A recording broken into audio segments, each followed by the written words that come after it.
जो महिलाएं रात में जूठे बर्तन छोड़कर सो जाती हैं, वो ध्यान से सुनिए। दोस्तों, आज जो बात मैं कहने जा रही हूँ, वो किसी एक स्त्री के लिए नहीं है, बल्कि वो पूरे परिवार के लिए है।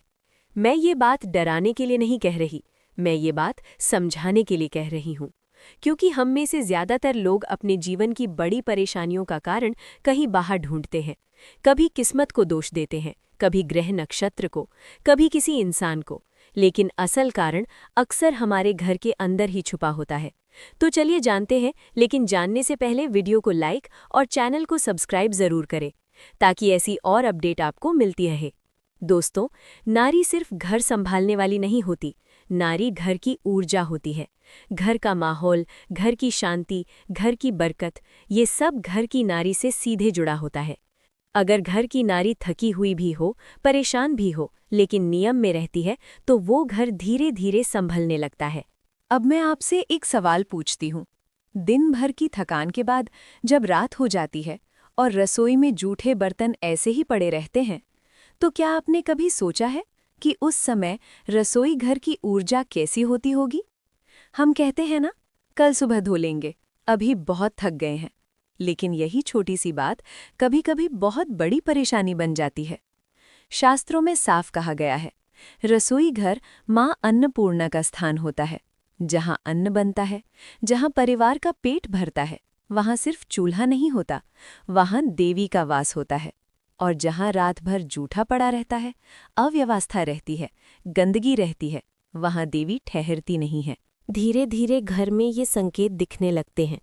पैसा आता है लेकिन टिकता नहीं, अचानक खर्च बढ़ जाते हैं, बिना कारण कलह होने लगती है, किसी न किसी की तबीयत खराब रहती है, मेहनत के बाद भी परिणाम नहीं मिलता, और फिर हम कहते हैं, पता नहीं घर में ऐसा क्यों हो रहा है। ये बात सिर्फ महिलाओं के लिए नहीं। अब ध्यान से सुनिए, मैं ये बात सिर्फ महिलाओं पर डालना नहीं चाहती, क्योंकि घर की जिम्मेदारी सिर्फ नारी की नहीं होती। पति हो, बेटा हो, पिता हो, अगर कोई पुरुष रात में रसोई साफ कर देता है तो कोई दोष नहीं लगता, बल्कि घर की लक्ष्मी मुस्कुरा देती है। एक छोटी कथा। एक बार एक बहुत गरीब परिवार था। घर में पैसा नहीं टिकता था, रोग पीछा नहीं छोड़ते थे। एक संत ने उस घर की नारी से सिर्फ एक सवाल पूछा, क्या तुम रात को रसोई साफ करके सोती हो? नारी ने कहा, महाराज, दिन भर काम के बाद थक जाती हूँ। संत ने कहा, बस यहीं से शुरुआत करो। उस नारी ने नियम बना लिया, चाहे कुछ भी हो जाए, रात में जूठे बर्तन साफ करके ही सोएगी। कुछ महीनों में घर का माहौल बदल गया, परेशानियां धीरे धीरे कम होने लगी।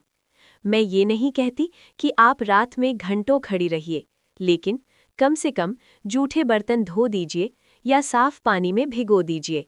चूल्हा पोंछ दीजिए, रसोई का दरवाज़ा भाव से बंद कीजिए और मन में कहिए, हे माँ अन्नपूर्णा, आज आपने जो अन्न दिया उसका मैं सम्मान करती हूँ।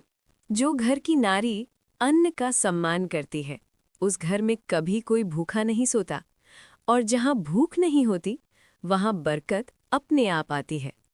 अगर आप सच में चाहते हैं कि घर में शांति रहे, पैसा रुके, बीमारी दूर रहे, बच्चों का भविष्य सुधरे, तो इन छोटे छोटे नियमों को हल्के में मत लीजिए, क्योंकि बड़ी कृपा छोटे नियमों से ही आती है।